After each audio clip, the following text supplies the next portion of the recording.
சபைக்கு மரியாதை வழி நடத்துறார்.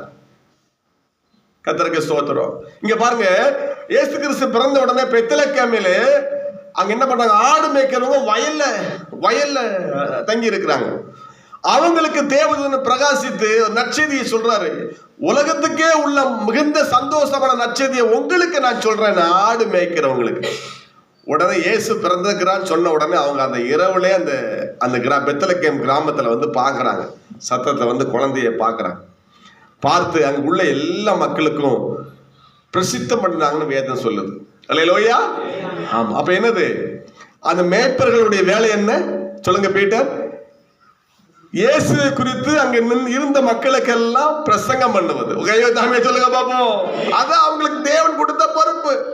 மேய்ப்பர்கள் என்ன பண்ணாங்க? லூக்கா 8ஆம் அதிகாரத்தில் நம்ம வாசிக்கிறோம். என்ன பண்ணாங்க? அல்லேலூயா. 17 கண்டு அந்த பிள்ளையை குறித்து தங்களுக்கு சொல்லப்பட்ட சங்கதியை பிரசித்தம் பண்ணினார்கள். 2:17 வாசிக்கிறோம். மேய்ப்பர்களுடைய பொறுப்பு என்னன்னா, தேவன் எங்களோடு பேசிட்டார், இயேசுங்க பிறந்திருக்கிறார், இயேசுதான் மெய்யான தேவன், இவர்தான் உலகத்தை ரட்சிக்க வந்தவர், இவர்தான் நம்ம பாவத்தை போக்குகிறவர், இவர்தான் மேசியா என்று அவர்கள் பிரசங்கம் பண்ண தொடங்குறாங்க. மேய்ப்பர்களுக்கு ஆண்டவர் வேலை கொடுக்கிறாரு, சுவிசேஷம் சொல்ல. கை வைத்தாமே சொல்லுங்க பாப்போம். அல்லேலூயா. கர்த்தருக்கு ஸ்தோத்திரம். மேய்ப்பர்கள் மாத்திரமா, ஒரு வயதான தாத்தா சாகர தருவாயில் இருக்கிறார். அவர் சீமோன். அவர் பேர் வாசிங்க பாப்போம். அவர் பேர் என்ன பேரையா? என்ன பேர் போட்டு? சிமியோனா?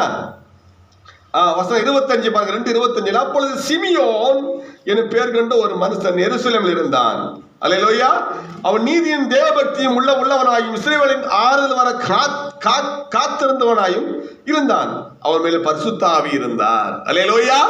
இந்த வயதான அந்த சிமியோன் ஐயாவுக்கு ஆண்டவர் பேசி, இயேசு கிறிஸ்து இங்கே பிறந்திருக்கிறார், உலகத்தை ஆளப்போகிற, ரட்சிக்க போகிற, மீட்க போகிற, உலகத்தை சர்வ வல்லமையுள்ள தேவன் மனிதனாய் இங்கே பிறந்திருக்கிறார் சொல்லி சொன்ன உடனே ரொம்ப சந்தோஷம். எப்படியாவது அதை பார்க்கணும். அப்பதான் மரியாள் யோசேப்பும் அந்த குழந்தைய தூக்கிட்டு தேவாலயத்துக்கு வந்திருக்காங்க.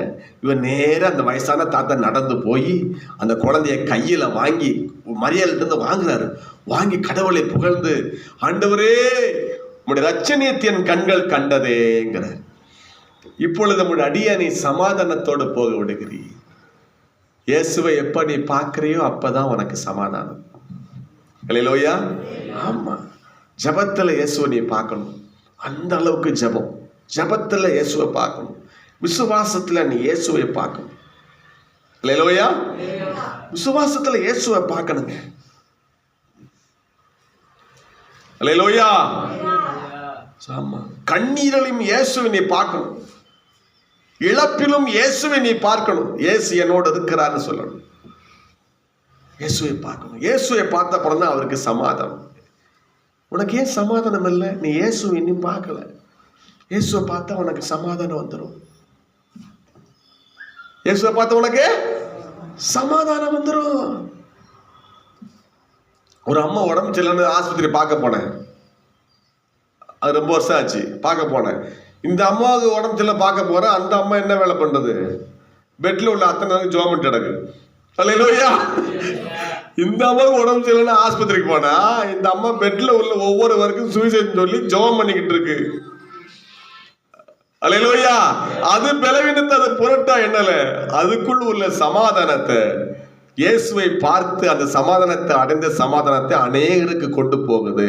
ஒரு அம்மையை சொல்லுங்க.